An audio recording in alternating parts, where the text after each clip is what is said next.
नमस्ते। Concept learning में स्वागत है आपका। अभी सहायक शिक्षा विकास पदाधिकारी का फॉर्म आ गया है। 935 सीट है बीपीएससी जिसकी परीक्षा लेती है Bihar public service commission. Notice number 87/2025 है।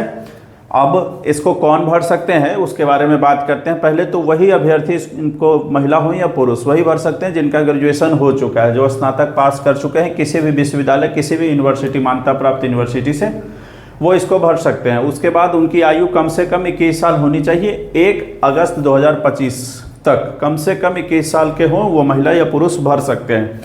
अधिकतम एज की जो सीमा है जनरल के लिए 37 साल, जनरल जो पुरुष हैं, लड़के हैं, उनके लिए 37 साल है। और ईडब्ल्यूएस से आने वाले अनारक्षित और ईडब्ल्यूएस के लड़कों की उम्र 37 साल है। बाकी जो महिलाएं आरक्षित कैटेगरी से हैं या किसी भी कैटेगरी से महिला जो या पुरुष, वो सभी का 40 साल है।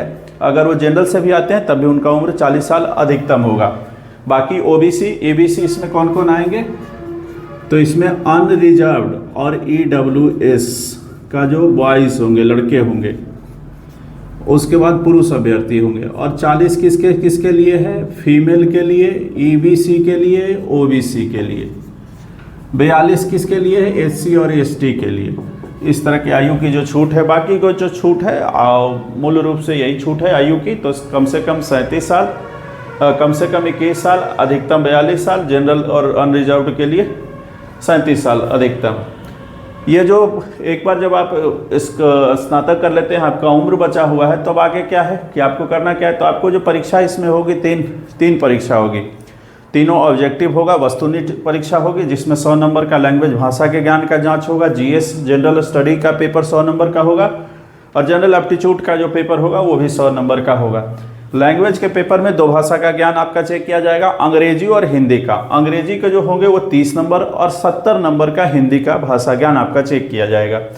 तो ये एक ही पेपर में 2 भाषा का चेक किया जाएगा और ये क्वालिफाइंग है। इसमें आपको मात्र 30% क्वालिफिकेशन मार्क लेके आना है, बस काम खत्म। इसमें मतलब ये है कि इसका क्वालिफिकेशन है सिर्फ, इसे मेरिट लिस्ट में जोड़ा नहीं जाएगा। मेरिट जनरल एप्टीट्यूड और जनरल स्टडी के आधार पर आपका तैयार किया जाएगा।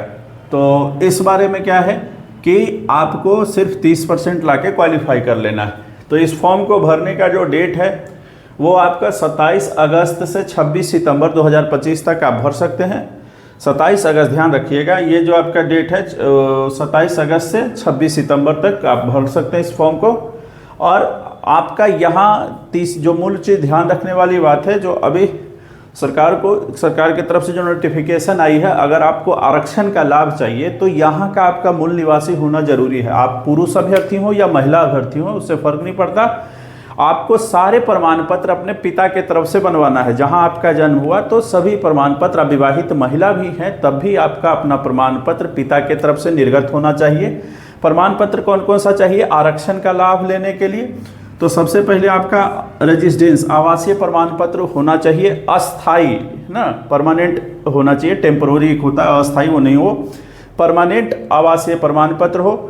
दूसरा, जिस भी कैटेगरी का आप लाभ लेना चाहते हैं उसका प्रमाण पत्र हो। अगर आप एनसीएल कैटेगरी से आते हैं, नॉन क्रीमी तो आपका नॉन क्रीमी सर्टिफिकेट होना चाहिए, साथ में स्थायी प्रमाण पत्र। फिर आपका कास्ट सर्टिफिकेट भी होना चाहिए। अगर आप ओबीसी से आते हैं, एबीसी से आते हैं, एससी से आते हैं, एसटी से आते हैं, तो आपको एनसीएल के साथ साथ, रेजिडेंस के साथ साथ कास्ट के सर्टिफिकेट होना चाहिए। का सर्टिफिकेट किस अधिकारी का जारी किया होना चाहिए, या तो सीओ अंचलाधिकारी या आरओ रेवेन्यू ऑफिसर। ये दोनों आपको ब्लॉक में, अंचल में मिल जाते हैं। या तो ये जारी करते हैं, ज़्यादातर में आरओ करते हैं, राजस्व अधिकारी बोलते हैं आरओ।